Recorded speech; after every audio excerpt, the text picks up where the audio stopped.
आपले संतांनी पण त्यांच्या ओळखत एक लिहिलं आहे ना, एकमेका सहाय्य करू अवघे धरू सुपंथे.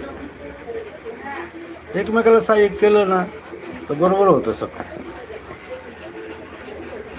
कसं आहे ना, ज्याला करायचं ते करा. म्हणजे जसं मी करत राहतो सपोर्ट, बाकी त्यांना ज्याला वाटतं ते करता नाही करता नाही तर सोडून द्यायचं तो विषय. आणि मी बी तसं एक तुम्ही सांगितलं म्हणून करमणूक म्हणून मी चॅनल चालू ठेवली. मला असं वाटत नाही का ते मोनोटाईज व्हायला पाहिजे, की आता ते ॲक्च्युली मला मोनोटाईज काय असं तेही माहीत नव्हतं. ते तुम्ही सांगितलं एक विरंगुळा किंवा करमणूक म्हणून तुम्हाला छान वाटतं जर बोला. कारण बघा ना, आता हे यूट्यूबमुळं तुमच्यासारख्या मला बहिणी मिळाल्या, किती छान मन मोकळं होतं, बोलणं होतं, सगळं फार छान वाटतं.